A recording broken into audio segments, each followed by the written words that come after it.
السلام علیکم ورحمۃ اللہ تعالی وبرکاتہ۔ بسم اللہ الرحمن الرحیم۔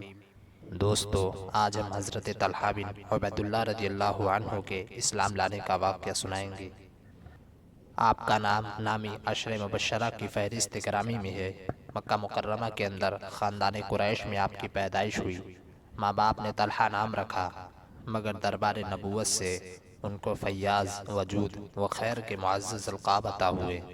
یہ جماعت صحابہ رضی اللہ عنہم میں سے سابقین اولین کے زمرے میں ہے۔ ان کے اسلام لانے کا واقعہ یہ ہے کہ یہ بسلسلہ تجارت بصرہ گئے تو وہاں کے ایک عیسائی پادری نے ان سے دریافت کیا، کیا مکہ میں احمد نبی پیدا ہو چکے ہیں؟ انہوں نے حیران ہو کر پوچھا، کون احمد نبی؟ پادری نے کہا، احمد بن عبداللہ بن عبد المطلب۔ وہ نبی آخری زماں ہے اور ان کی نبوت کے ظہور کا یہی زمانہ ہے، اور ان کی پہچان کا نشان یہ ہے کہ وہ مکہ مکرمہ میں پیدا ہوں گے اور کھجوروں والے شہر مدینہ منورہ کی طرف ہجرت کریں گے۔ چونکہ اس وقت تک حضور اکرم صلی اللہ علیہ وسلم نے اپنی نبوت کا اعلان نہیں فرمایا تھا، اس لیے حضرت طلحہ رضی اللہ عنہ پادری کو نبی آخری زماں خاتم النبیین صلی اللہ علیہ وسلم کے بارے میں کوئی جواب نہ دے سکے۔ لیکن بصرہ سے مکہ معظمہ آنے کے بعد جب ان کو پتہ چلا کہ حضور اکرم صلی اللہ علیہ وسلم نے اپنی نبوت کا اعلان فرما دیا ہے، تو حضرت ابوبکر صدیق رضی اللہ عنہ کے ساتھ بارگاہ نبوت میں حاضر ہو کر مشرف اسلام ہوئے۔ کفار مکہ نے ان کو بے حد ستایا اور رسی باندھ باندھ کر ان کو مارتے رہے، مگر یہ پہاڑ کی طرح دین اسلام پر ثابت قدم رہے۔ پھر ہجرت کر کے مدینہ منورہ چلے گئے اور جنگ بدر کے سوا تمام اسلامی جنگوں میں کفار سے لڑتے رہے۔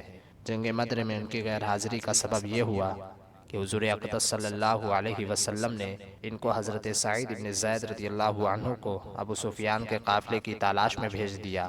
ابو سفیان کا قافلہ ساحل سمندر کے راستوں سے مکہ مکرمہ چلا گیا، اور یہ دونوں حضرات جب لوٹ کر میدان بدر میں پہنچے تو جنگ ختم ہو چکی تھی۔ جنگ احد میں انہوں نے بڑی ہی جاں اور سرفروشی کا مظاہرہ کیا۔ حضور اقدس صلی اللہ علیہ وسلم کو کفار کے حملوں سے بچانے میں چونکہ یہ تلوار اور نیزوں کی بوچھاڑ کو اپنے ہاتھ پر روکتے رہے، اس لیے آپ کی انگلی کٹ گئی اور ہاتھ بالکل شل ہو گیا تھا، اور ان کے بدن پر تیر و تلوار اور نیزوں کے 75 زخم لگے۔